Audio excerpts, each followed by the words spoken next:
Hey, sports fans, Larry Eater, RunBlogRun.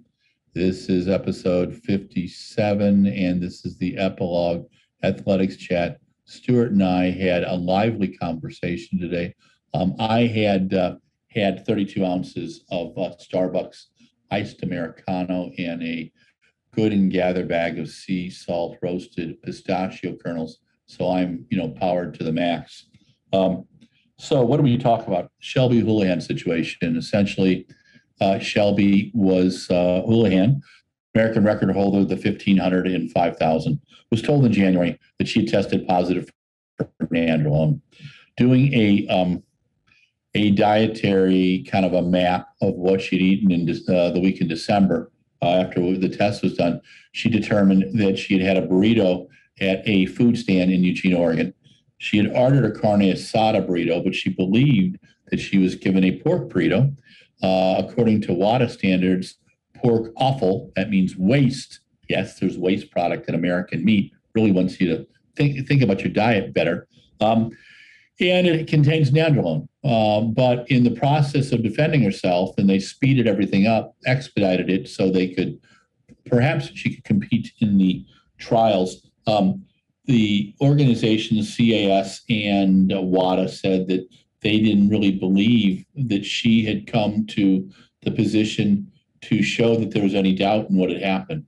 And so the Monday before last, Jerry Schumacher, her coach, Shalane Flanagan, her coach, her lawyer, Mr. Green, and Shelby did a press conference, a virtual press conference to some media. I did not get to see it. I did not participate in it. And talked about the situation. None of us had heard about it really before. We knew something was up because Shelby wasn't around. What happened this week was with the band and USATF, and this wasn't something Max Siegel did. What happened was there's protocols in place, and because they thought that she had an appeal left, they put her in the 1,500 and the 5,000. There was athlete outrage. A group of athletes felt that because she had been banned, and this is true according to World Athletics rules, they could be compromised in competition. The World Athletics could say, yeah, USATF, you guys can't, you're not allowed to have the Olympic trials, or your athletes are not allowed to go to the Olympics.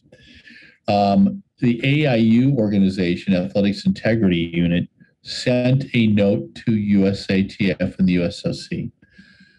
On Thursday night of this last week, USOPC said that in conjunction with USATF, they have withdrawn Shelby's ability to compete in the 1,500. She wasn't in the 5,000. What does this mean? Well, it takes some of the controversy out of the trials. Do I think Shelby's guilty? No, I don't. After having seen the Jerry and Lawson fiasco in Aji Wilson, I think AIU needs to reconsider how they're approaching this, because this is going to hurt them. If these things continue to come up about food products and there are appeals that are won and lost, the public is going to question their effectiveness. And that's what's happening now. Unfortunately, though, in Europe, people believe that the Americans are guilty, and they don't understand why Shelby's responding. She should have taken her 4-year ban. In the U.S., most people think that Shelby is not guilty, and this is a crock of absolute horse dung.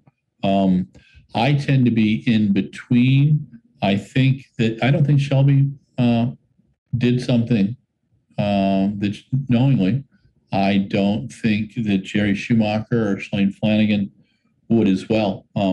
I'd be surprised, but I've been surprised before.